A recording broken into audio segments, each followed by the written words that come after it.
Welcome back with another banger. It's the React Files, where we react to the creepiest, craziest, scariest TikToks. You should watch it all. Hope you're having a good night.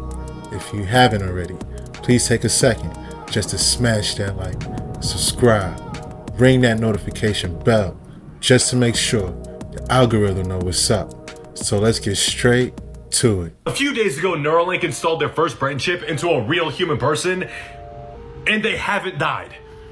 Yeah, Elon reported that the unidentified person is recovering well, and that initial results show promising neuron spike detection. Basically, it's doing its job of restoring that brain-body connection. They also announced that the implant is not going to be called the Neuralink brain chip. It's going to be called telepathy, which is equally pretentious. It's still insane to me that the FDA cleared this for human use, but I think it's cool that it's working. If that person doesn't die in the next year, I'll get it. He went 0 to 100 real quick. 1 year. He said he'll get it. They want to call it telepathy. Sounds like a fun name. What do you think about this Neuralink? What can it do? Who is it for? Got a lot of questions. If you know, let me know in the comments down below. Elon Musk says his company Neuralink has implanted a brain chip into its first human patient, and that the initial results are pretty good. They show, quote, according to him, promising neuron spike detection. Elon Musk says the chip will let people control computers or phones just through what they think. And he says, quote, imagine if Stephen Hawking could communicate faster than a speed typist or an auctioneer. That is the goal. Okay, well, at least he's, speaking of who he's designing it for. I mean, we already know how Stephen Hawking used to communicate, right? So, I mean, for someone like that, it would be good. I mean, there's a medical benefit to it, I see. The hole would be small. How big would the hole be that you have to drill and then replace with this piece? It's only one hole?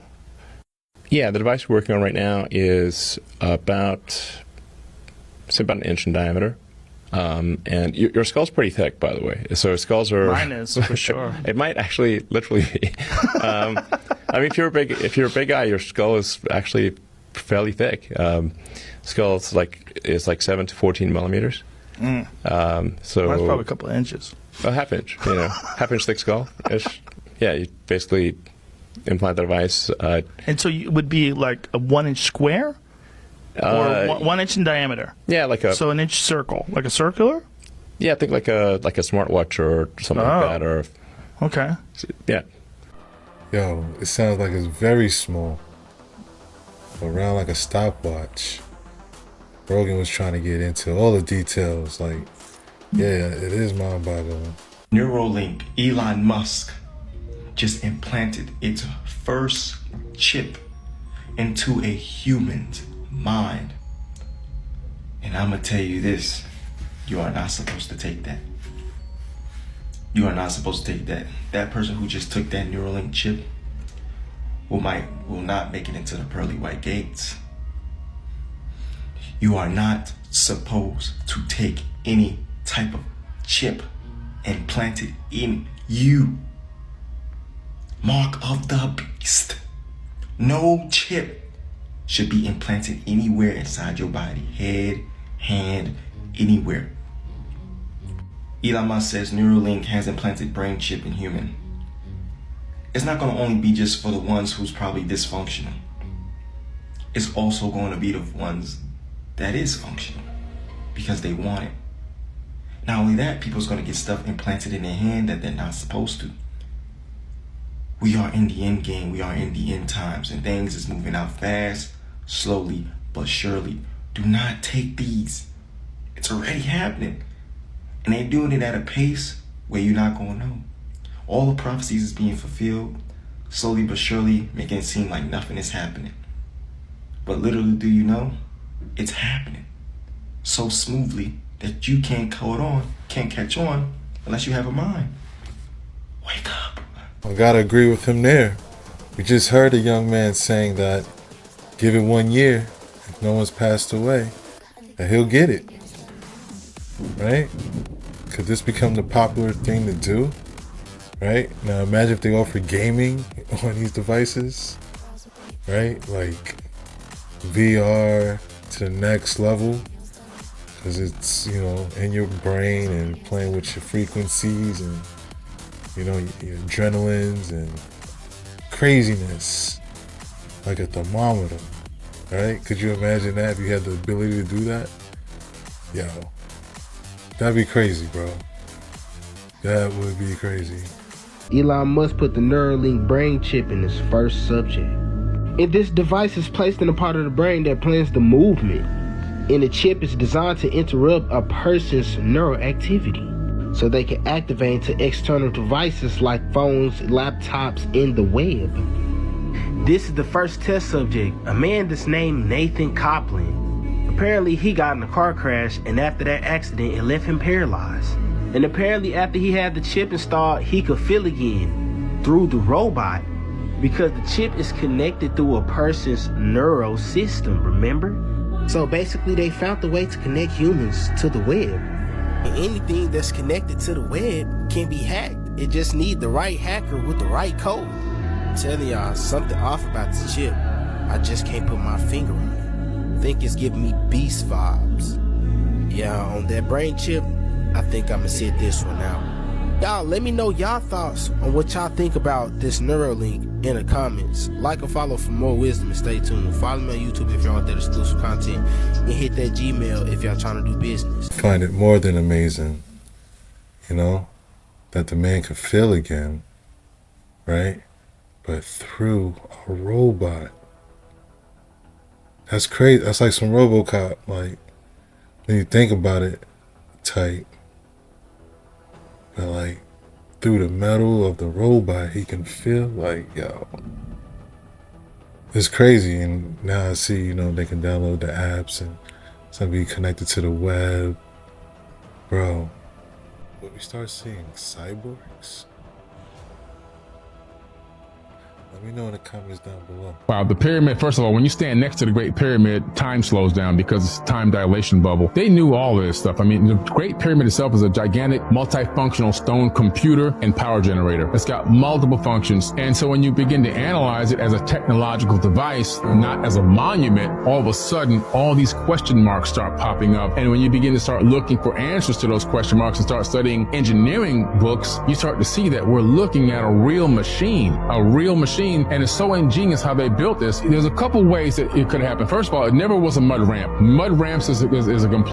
Wow, the pyramid, first of all, when you stand next to the Great Pyramid, time slows down because it's a time dilation bubble. They knew all of this stuff. I mean, the Great Pyramid itself is a gigantic multifunctional stone computer and power generator. It's got multiple functions. And so when you begin to analyze it as a technological device, not as a monument, all of a sudden, all these question marks start popping up. And when you begin to start looking for answers to those question marks and start studying engineering books, you start to see that we're looking at a real machine, and it's so ingenious how they built this. There's a couple ways that it could happen. First of all, it never was a mud ramp. Mud ramps is a complete farce because you would need more mass than the pyramid in mud.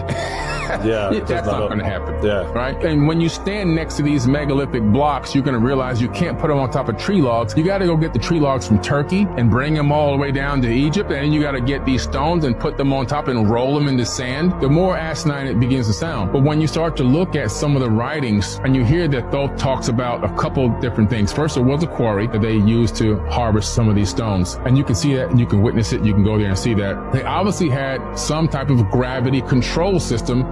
He makes a great point. The more you think about it, the more crazy it sounds as to how they got built. I agree with him on there had to have been some anti-gravity system going on somewhere, right?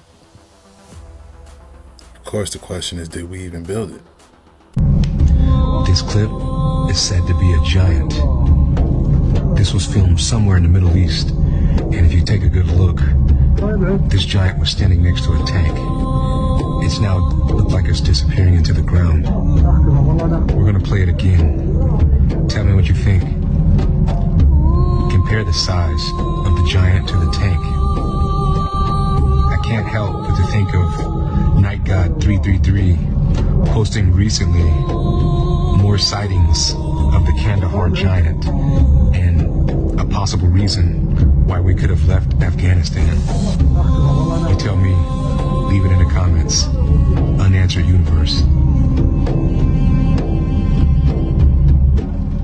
If we compare the height of a tank, which is about 2.4 meters, then the Kandahar giant height is about 3.5 or 4 meters tall. Whatever got captured on film was huge. The Kandahar. I've heard of it, but it's my first time really digging deep into it, you know what I mean? Let's see what we can find. I'm Phil Schneider. I spent 17 years in black budget programs, government geologist, as engineer, structural engineer with aerospace applications, self-taught metallurgist. In working with the black projects, I was involved in something very controversial, almost totally unbelievable to most of you. I was involved in building another base inside of Dulce, New Mexico, which is Los Alamos Laboratory. On the southwest part of the Archuleta Mesa, we were in the process of the early stages of building. We drilled 4 large tunnel-like holes. Some of them ran 2.5 miles under the surface. Anyway, after we drilled all 4 holes, it took about 2 days to drill all 4 of them. And when you build an underground base, you drill 4 basic holes, and then you build called stopes or cross-member holes across, and then you use blasting equipment, and you literally blast out or tunnel out or deflagrate or melt rock out. The equipment kept coming up broken. So we wanted to go down, we wanted to send somebody down there, a human observer, or human observers in this case, to find out what was going on. When I saw Green Beret and Black Beret people encamped inside of our geologist camp, I knew something was up. The gig was up. In this process, I was lowered down the basket of one of these holes, and about from me to this elderly woman here in the front was sitting a 7-foot-tall alien gray.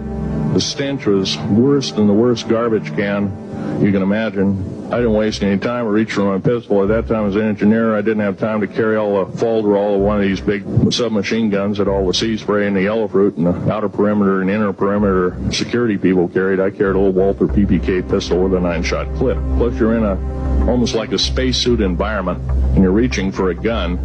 It's not the easiest thing to do, and then to pop a clip in it and start shooting. And I killed 2 of them. Yes, they're mortal, and they do die. However, in the process, one of them did this. All I remember is that he just kind of waved his hand in front of his chest, and the next thing I know, this blue beam hit me and just literally opened me up like a fish. It was some form of electrical force, because the kind of like being hit by a lightning bolt burned all my toenails off of me. And there was a Green Beret that was right behind me, but he risked his life. He shoved me back in the basket and hit the button and took me up. And I wouldn't be alive talking to you today if it wasn't for him. I'm forever indebted. He lost his life. 66 Secret Service agents, Green Berets, Black Berets, crack troops lost their lives because the government, our United States government, lied, did not tell us anything about the alien threat. There's a war underneath there, and I'm talking dead serious. The military's known about the alien question for the better part of 70 years. Right now, there are 131 active deep underground military bases in the United States. There's 1,477 of them worldwide.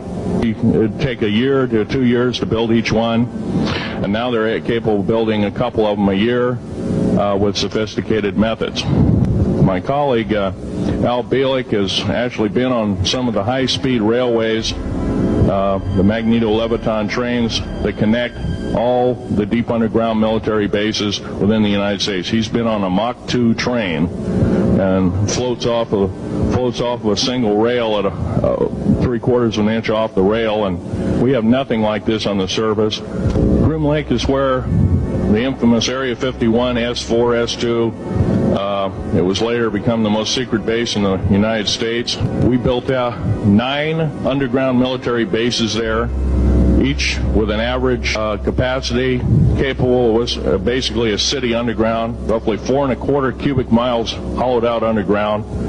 Now, boring machines, for instance, They don't bore. They literally vitrify and melt the rock, deflagrate the rock. It's a very sophisticated laser melting and deflagrating system. It reduces the rock to a powder and then melts the remaining rock as a coating on the inside of the base, so you don't have to use gunite cements and other kinds of things like that. That's all old hat now. Great.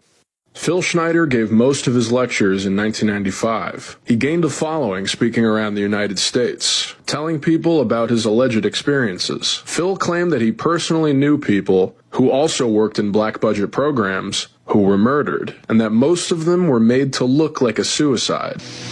There's a good chance that when I fly back to to Vegas, I have to drive home. I left my car down in Vegas. I have to drive home alone. I'm scared to hell. On January 17th, 1996, after not being seen for at least 5 days, Phil Schneider was found dead in his apartment by his landlord and a detective from the Clackamas County Sheriff's Office. The autopsy report listed the cause of death as unknown, but it was later discovered that Phil was actually strangled by his own catheter hose. Was this a case of negligence or a cover-up? There's a number of you ladies present, so I won't gore you out, but Al has seen some of the wounds, and there's a few other people that have been to a few of my other lectures, and they can attest that I have been shot. I've been run off the road. I've been pushed off the road. Probably the reason I got shot to pieces and 11 attempts on my life is I am a direct threat to the entire system. The New World Order, the alien agenda is one and the same. It's world takeover and the decimation of the population of this planet. There are 9 races of alien populations. To look at a human being as a bag of food. They're not cannibals. They don't eat the flesh and the bones and all that kind of stuff. They use the glandular secretions of animals and human beings as a mixture of the vitamins for their food. They get high off of our adrenal gland substances called adrenochrome. It's something like cocaine to them. And you'll keep seeing more and more people disappear. Right now, there's 100,000 children totally unaccountable through FBI archives, cannot be traced anywhere. They haven't been murdered. Nobody's ever seen them. I think they're hauled underneath in some of these bases, and they are summarily done away with, and they are literally eaten. Now, that is a scary thing indeed. I am asking you to seriously do enough homework that you can go out in through the public record, through the congressional records, find out who's voting for what, and go from there. Do your own program. Do your own agenda, and do your own speaking out. And if enough of us do this, there is some saving grace.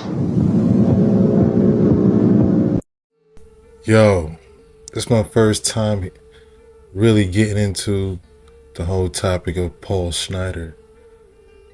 Just hearing him talk, it was just so eerie, right? It was like a horrific sci-fi, right? Just the thought of them building bunkers the way they did back then.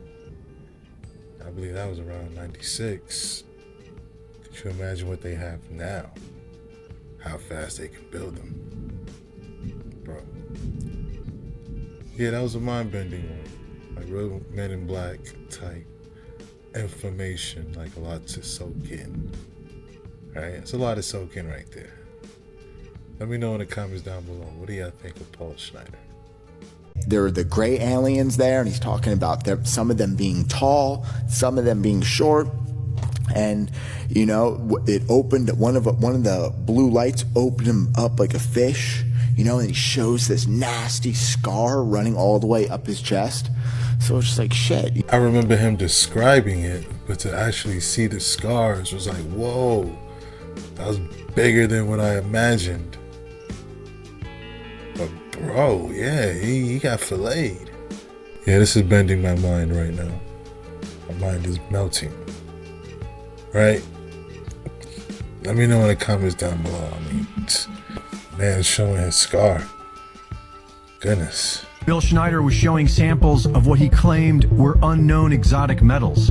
He provided maps of the underground dumbs and showed off dramatic scars that he claimed were from a violent skirmish with a non-human species deep underground. In January of 1996, Schneider was found dead in his home, days after he mysteriously died of strangulation. Investigations were never completed, and it was ruled a suicide. His evidence went missing. Before he died, Phil Schneider used his clearance to take investigative author Alex Christopher into the top underground levels of the Denver airport, where they took pictures of a long road heading off to multiple destinations. Built upon 53 square miles of land, 25 miles from downtown, the Denver airport was billions of dollars over budget. Different contractors were hired for each section, some of whom have come forward and claimed it would take days to show you what's down there. Inside the otherwise unimpressive airport, there is a capstone with cryptic Illuminati and Masonic imagery, marking a time capsule buried beneath to be opened in 2094. The airport opened with a famous 4-piece mural depicting biological warfare, death and destruction, the surrender of all national sovereignty, and the emergence of a new religion. On the floor, for no apparent reason, is what appears to be the symbol for gold and silver in a mining cart, AUAG, which is also the abbreviation for a deadly strain of hepatitis discovered in 1965. Outside on the surface, the runways form the shape of a swastika, and passengers are greeted by what has become known as Blucifer, a 32-foot horse with glowing red eyes that reportedly killed its creator when a piece of the sculpture came loose and severed an artery in his leg. This is why many people are talking about Denver's bug-out bag program, which is good, because now that we know who the people committing these historic crimes against humanity are, we can't just let them slip away into some hole somewhere. Yeah, I've always heard about the Denver International Airport. Haven't got to see it yet, haven't walked through. But it is a coincidence how that AUAG, silver and gold, right? The parallels to the element, right? It was crazy horror fact is how the blue horse severed the artery of his creator. Like, whoa. That's insane, intense. What do you think about the Denver International Airport? Have you gone through it? Have you witnessed any of these paintings? Let me know in the comments down below.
And that's a wrap. Hope you enjoyed tonight's rabbit hole. If you haven't already, please take a second just to smash that like, subscribe, ring that notification bell just to make sure The algorithm know what's up. So what we gonna do, y'all? Shrek. Run these numbers up. Thanks again. Until next time.